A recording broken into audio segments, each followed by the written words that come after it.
हर कवि की कोई विशिष्टता होती है, जैसे उपमा कालिदासस्य। तो भारवी की जो वैशिष्ट्य है वो है भारवे रथ गौरवम। उपमा कालिदासस्य भारवे रथ गौरवम दंडिनः पदलालित्यम माघे संति त्रयो गुणः। तो भारवी का अर्थ गौरव जो है वो सबसे विशिष्ट है, सबसे सुंदर है। और अर्थ गौरव क्या होता है? तो थोड़े से शब्दों में, अल्प शब्दों में एक विपुल अर्थ का, बड़े अर्थ का सन्निवेश जब किया जाता है तो उसको अर्थ गौरव कहते हैं। छोटी सी बात में बड़ा अर्थ जो है वो निकाल देना। तो भारवी ने क्या किया कि बड़े से बड़े अर्थ को थोड़े थोड़े शब्दों द्वारा अपनी काव्य चातुरी से प्रस्तुत किया है। थोड़े से शब्दों में बड़ी बड़ी बातें जो है उन्होंने कह दी हैं। और जिसके विषय में उन्होंने स्वयं कहा है, जब भारवी भीम का जो भाषण होता है, भीम का भाषण की प्रशंसा जब की जाती है तो युधिष्ठिर के द्वारा भारवी कहलाते हैं, स्फुटता न पदैरपाकृता न च स्वीकृतमर्थ गौरवम रचिता पृथगार्थता गिराम न च सामर्थ्यमपोहति न मपोहितम क्वचित। ये श्लोक प्रत्येक संस्कृत के विद्यार्थी को आना चाहिए। अर्थ गौरव को कितना इंपॉर्टेंट बताया है भारवी ने। भारवी की दृष्टि में सतकाव्य के लिए कुछ चीजों की बहुत आवश्यकता है। तो पहला बता रहे हैं, स्फुटता न पदैरपाकृता। पदों में स्फुटता, पद जो होते हैं वो स्पष्ट होने चाहिए। अच्छा काव्य तब कहलाएगा जब पदों में श्लोक का अर्थ है, वो भारवी खुद कह रहे हैं। क्योंकि भीम ने इतना स्पष्ट बोला ना कि उसकी प्रशंसा में भारवी कह रहे हैं कि पदों की स्फुटता चाहिए, स्पष्टता चाहिए।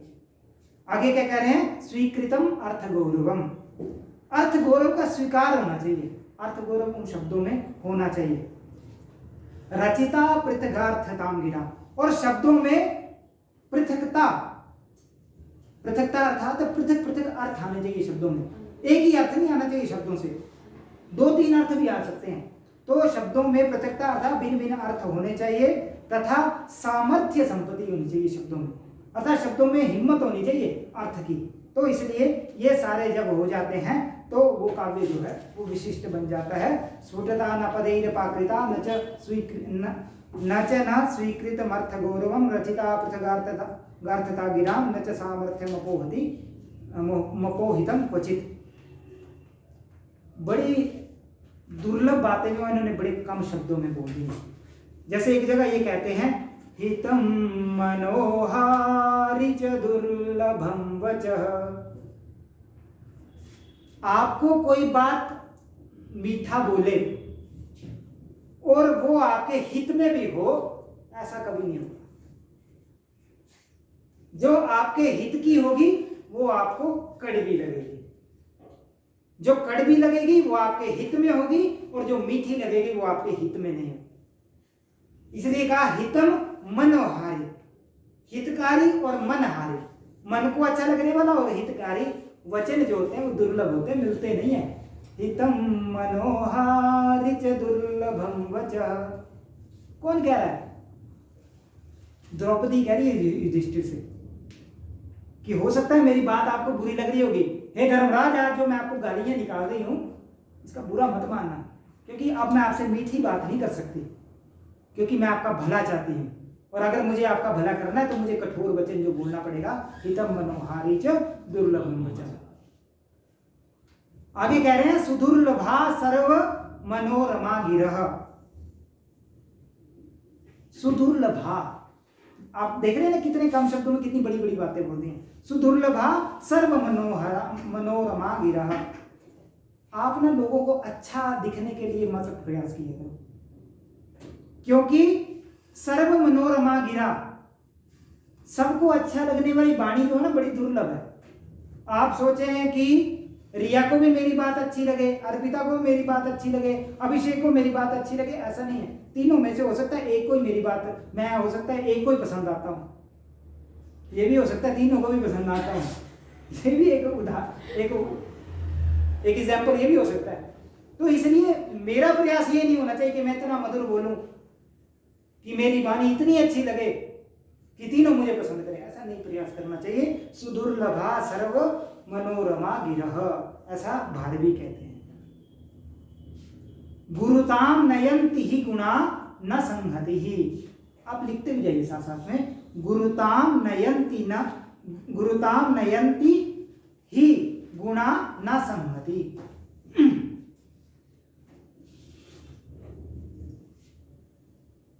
मैं उत्तर रामचरितम से जोड़ रहा हूं उसको। गुणा पूजा स्थानम गुणिषु न च लिंगम न च वयः। अब अर्थ यहां देखो, गुरुताम नयंति ही गुणा न संहति। गुरुता जो आती है ना, भारीपन जो आता है वो गुणों से आता है, शरीर से नहीं। आप जितना मर्जी फैल जाओ, जितना मर्जी शरीर मोटा कर लो, लेकिन आपका भार तब माना जाएगा, भारी भरकम आपको तब माना जाएगा जब आप में क्या होंगे, गुण। तो गुणों से आदमी जो है वो भारी बनता है, ना संहति। तो इसलिए गुणों से ही आदमी जो है वो आदरणीय बनता है, उसका आदर गुणों से ही होता है, दैहिक विस्तार से नहीं। तो इस तरह से कई बातें उन्होंने की हैं। एक और स्थान पर वो कह रहे हैं, गुणाः प्रियत्वेधिकृता ना संस्तव। गुणाः प्रियत्वेधिकृता ना संस्तव।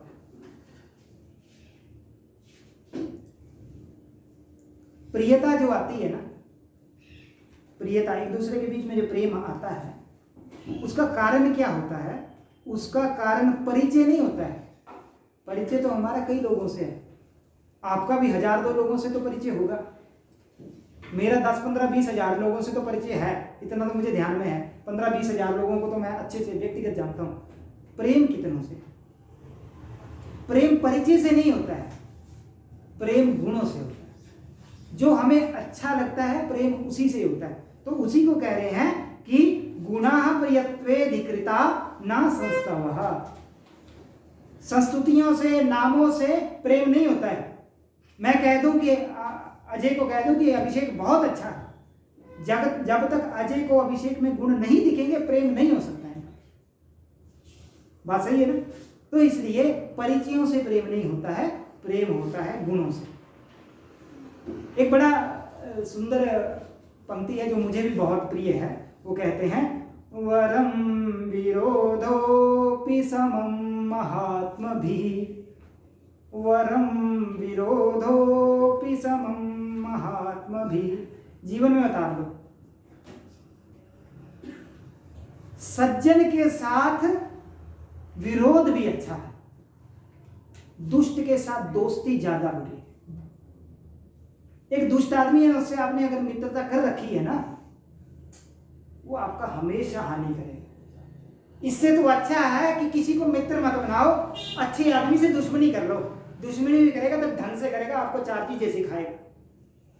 कि लड़ाई भी करते हैं तो ऐसे करते हैं, लेकिन जो मित्र आपका दुष्ट मित्र है, किसी भी टाइम आपकी जड़ें काट सकता है। तो इसलिए वरम विरोधोपि समम महात्मभिः।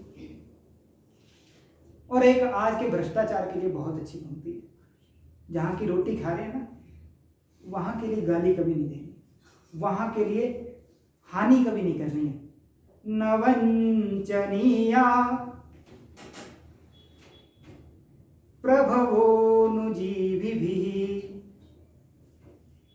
सेवक का काम क्या है? मालिक को ठगना नहीं है। न वंचनीय प्रभवोनुजीभिः। जो हमें जीवन दे रहे हैं, हमें सरकार पैसा दे रही है ना, अब हम दिन रात सरकार को ही गालियां निकालते रहे। ये विश्वविद्यालय मुझे रोटी दे रही है, मैं इस विश्वविद्यालय बोलूँ यहाँ कमरे नहीं है, यहाँ बिल्डिंग नहीं है, यहाँ AC नहीं लगा हुआ है, मुझे अच्छा सा कमरा नहीं दिया हुआ है। न वंचनीया प्रभवोनुजीभिः, अर्थात अपने अनुजीवी जो हमें जीवन प्राप्त करवा रहे हैं, जो हमें जीवन दे रहे हैं, उनको कभी भी हमें ठगना नहीं चाहिए। अब ये सारे जो मैंने आपको दृष्टांत बताए, ये जो श्लोक बताए, कितना सामर्थ्य है इन पंक्तियों में। एक एक पंक्ति को मैं 15-15 मिनट व्याख्यायित कर सकता हूं। तो ये अर्थ गौरव ही है ना, कितने अर्थ आ गए इससे। आपको कितनी व्यवहारिक बातें आपसे जुड़ रही हैं। तो भारवी एक ओर तो बड़े कठोर है, दूसरी ओर बड़े कोमल भी हैं, मन की बातें भी करते हैं। तो दोनों तरह के वर्णन है। तो इस काव्य का जो मूल आधार है वो महाभारत का जो वन पर्व है। महाभारत में एक पर्व आता है वन पर्व, इसका उपजीव्य बता रहा हूं। तो उस वन पर्व में 38 से 41 अध्याय जो है वहां से कथा ली गई है। एक और इसका उपजीव्य जो है वो है शिव पुराण। शिव पुराण में एक संहिता है ज्ञान संहिता। ज्ञान संहिता का 63 से 67 अध्याय में यही कथा वर्णित है। तो एक तो महाभारत में भी है और शिव पुराण में भी है, जहां पर एक प्रख्यात पाशुपत अस्त्र जो है वो उसको प्राप्त जो है वो अर्जुन करते हैं, और उसी की कथा जो है किरातार्जुनीय में वर्णित है। लेकिन कथा तो बड़ी छोटी सी है, एक अस्त्र तो प्राप्त करना है, लेकिन इन्होंने इतने नवीन कोमल उपादान जोड़ दिए हैं इसमें, इतना कला का वैशिष्ट्य दिखाया है कि भारवी को कमी नहीं हुई विषय वस्तु की। और 6 से 10 तक की जो कथा है ना वो मुख्य कथा से अलग है, लेकिन ऐसा अनुभव ही नहीं हुआ कि कथा में बाधक है, मतलब ऐसा लग रहा है कि कथा को नुकसान दे रही है। तो इस तरह से ये इस कथा का प्रवर्तन जो है वो भारवी ने किया, और चित्र काव्य लिखने का सबसे बड़ा चातुर्य जो है वो भारवी का ही है। उन्होंने अपना 15वां जो सर्ग है पूरा का पूरा चित्र काव्य में लिख दिया। ये प्रश्न भी बन रहा है कि चित्र काव्य किरातार्जुनीय का कौन सा सर्ग है, तो पंचदश सर्ग जो है वो है। इसके अलावा उन्होंने एक अक्षर वाला श्लोक भी लिखा है जिसमें केवल न का प्रयोग हुआ है। न नो नो नो नो नाना नना नाना नाना नना नुनु, है ना, आपने याद भी किया था पिछले वर्ष। तो ये जो श्लोक है आप इसको याद भी कर सकते हैं, अच्छा श्लोक है। तो कई अर्थों वाला एक अक्षर का श्लोक, केवल न का प्रयोग है, तो ये भी इन्होंने ही लिखा है। और इसलिए ही इन सब इनकी कलाकारियों की वजह से ही मल्लीनाथ इनके काव्य को कहते हैं नारिकेल। नारिकेल फल सन्नितम वाचो भारवे सपदि सत विवज्यते। अब क्या कह रहे हैं कि जैसे नारियल बाहर से कठोर होता है, नारियल को किसी के सर पे फोड़ दो क्या होगा, सर फूट जाए। नारियल बाहर से तो कठोर होता है लेकिन अंदर से कोमल होता है, उसकी गिरी को आप हाथ से तोड़ सकते हैं, कस के पकड़ो तो वो टूट जाएगी हाथ से, अगर उसका बाहर का कवर जो है निकाल दो। भारवी का महाकाव्य भी ऐसा है, बाहर से बड़ा कठोर लगता है। ये क्या लिखा होगा, गरम विरोध हो भी महान, है ना, लेकिन अंदर से इतना कोमल है कि एक बार जब आप घुस जाते हो तो कई अर्थों का जो है वो साक्षात्कार आपको होने लगता है। और इसकी वैशिष्ट्य बताऊं तो राजनीति का विशिष्ट वर्णन जो है वो किरातार्जुनीय में किया गया है, बड़ा सुंदर वर्णन जो है। और उसमें भी विशेष है जब द्वितीय सर्ग में भीमसेन और युधिष्ठिर जब आपस में बात करते हैं तो राजनीति के बड़े अच्छे अच्छे सिद्धांत जो है वो बताते हैं एक दूसरे। राजनीति में जो लोगों को सिद्धांत पता ही नहीं है, आजकल की राजनीति में लोगों को सिद्धांत ही नहीं पता है, तो उनको द्वितीय सर्ग जो है वो पढ़ना चाहिए। भारवी ने बहुत सारे छंदों का प्रयोग किया है, लेकिन एक छंद जिसके लिए भारवी जाने जाते हैं वो है वंशस्थ, जिसके विषय में क्षेमेंद्र कहते हैं कि वंशस्थ वृत्त जो है वो राजनीति के लिए सबसे बढ़िया छंद है। एक बार यूजीसी नेट में पूछा गया था राजनीति के व्याख्यान के लिए सबसे बढ़िया छंद कौन सा। वो कह रहे हैं षाड्गुण्य प्रगुणा नीतिर वंशस्थे न विराजते। षाड्गुण्य युक्त जो नीति है अर्थात जो राजनीति है वो वंशस्थ के साथ ही विराजित होती है। आप शार्दुल से आप अनुष्टुप से राजनीति का वर्णन नहीं कर सकते। राजनीति के वर्णन के लिए सबसे अच्छा जो छंद है वो वंशस्थ छंद है। और हमें तो लगता है कि जितना सुंदर वर्णन भारवी ने वंशस्थ के साथ राजनीति का किया है उसी कारण से क्षेमेंद्र को जो है वो राजनीति के लिए वंशस्थ को उपयुक्त मानना पड़ा, केवल भारवी के कारण। इसीलिए क्षेमेंद्र जो है वो भारवी की प्रशंसा में श्लोक लिखते हैं वृत्तश्छत्रस्य सा कापि वंशस्थस्य विचित्रता प्रतिभा भारवेर्येण सच्छायेनाधिकीकृता। सुवृत्तिलकम में ये कहा है, भारवी की प्रशंसा उन्होंने की है। भारवी जो है ना, वो मांगने को बुरा मानते थे। कुछ भी मांगना है ना तो उसको वो मना करते थे, और वो कहते थे कि मांगना जो है वो पंडितों की मर्यादा को भंग करता है, आपके ज्ञान को भंग करता है। आपने एक बार एक मांग लिया ना, आपका नॉलेज का कोई लाभ नहीं है। वो कहते हैं दिग विभिन्न बुद्ध सेतुम अर्थिताम। वहां युधिष्ठिर को कह रहे हैं कि हमें क्या जरूरत है मांगने की, हम क्यों मांगेंगे, हम अपना हक लेंगे। तो वहां पे ये वर्णन आया है। और वो कहते हैं कि गुण जो है वो प्रेम में रहते हैं, वस्तु में नहीं। किसी वस्तु से प्रेम नहीं होता है। वसंति ही प्रेमणी गुणा न वस्तुनि। गुण जो है प्रेम में रहते हैं, वस्तु में नहीं रहते। आगे कह रहे हैं कि सज्जनता के विशिष्ट गुण जो हैं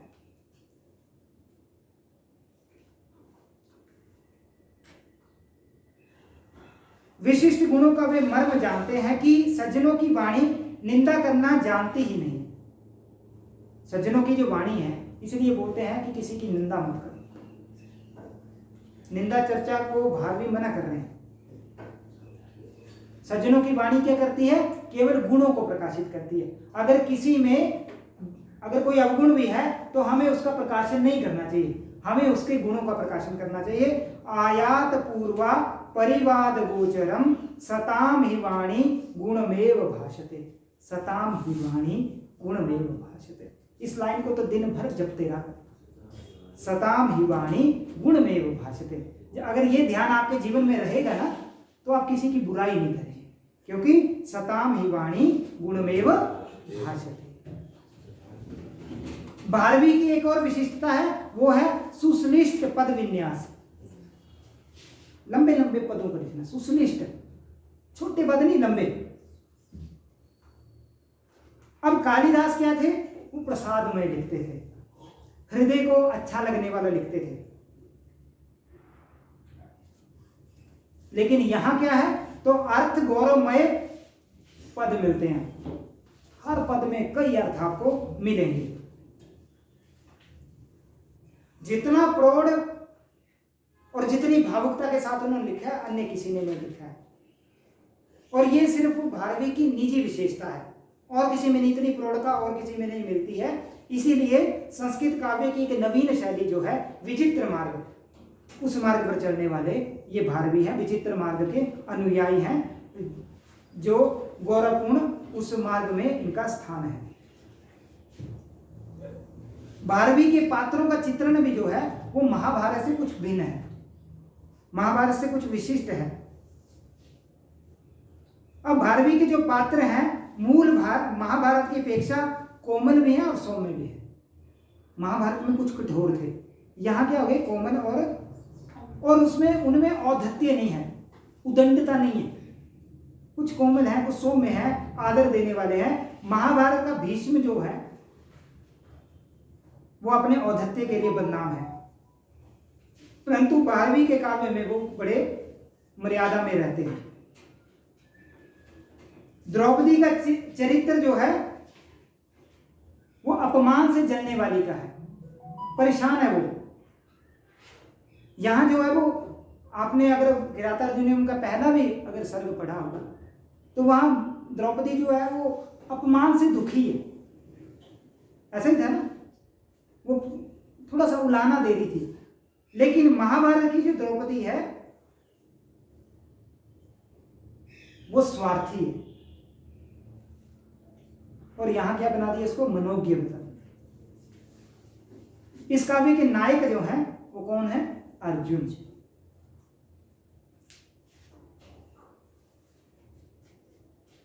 उनकी जो भारवी की अनुभूति है वो राजनीति के विषय में अगर देखें तो बड़ी मार्मिक और तलस्पर्शी है। नीचे तक राजनीति को समझते थे वो। जिसका वर्णन 10वें सर्ग में भी हमें प्राप्त होता है। वो मानते थे, राजनीति के वर्णनों में उन्होंने वर्णित किया है, वो मानते थे कि भविष्य में उपकार करने वाला उतना प्रिय नहीं होता। किसके लिए? एक कृतज्ञ व्यक्ति के लिए। तो उपकार, जैसे मान लिया 2 व्यक्ति हैं आपके सामने, एक जो आपका 20 साल बाद भला करेगा, एक जो आपका अभी भला करेगा, कौन अच्छा है? ज्यादा प्रिय कौन है? अभी वाला। बाद वाला तो किसी ने देखा। अब ये सामान्य बात है ना, लेकिन थोड़ी टेक्निकल है, हर किसी को समझ नहीं आएगी। कुछ लोग ऐसे भी होंगे, यार ठीक है अभी तो चला लेते हैं, बाद में देखेंगे, बाद में जरूरत होगी, जिसको दूरदर्शी बोलते हैं, दीर्घ सूत्री बोलते हैं जिनको। तो वो कहते हैं कि उपकार करने वाले के लिए वो प्रिय नहीं है जो बाद में उपकार करेगा, अपितु जो उपकार का संपादन अभी करेगा वो प्रिय है। न तथा कृतवेदी नाम करिष्यन ना तथा कृतवेदी नाम करिष्यन प्रियतामेति तथा कृतावदान। जो अभी कर रहा है वही प्रियता को प्राप्त करता है। और भारत में ही नहीं, भारत के बाहर भी जावा इत्यादि के साहित्यों में भी किरातार्जुनीयम का प्रभाव दिखा है, क्योंकि किरातार्जुनीयम बहुत प्रौढ़ ग्रंथ है, बड़ा उत्कृष्ट ग्रंथ है। अब 12वें अर्थगौरवम की बात करें तो संस्कृत के आलोचना जगत में 12वीं अपने अर्थगौरव के लिए प्रख्यात है। जितने भी लोग आलोचना करते हैं, आलोचना इसको नेगेटिव में मत लेना, आप किसी चीज को पढ़ते हैं, उसका अनुसंधान करते हैं, वो भी आलोचना है। कम से कम शब्दों में अधिक से अधिक अभिव्यक्त करना ही अर्थगौरव है। और उनकी जो कविता है उनमें भावों की उदात्तता है।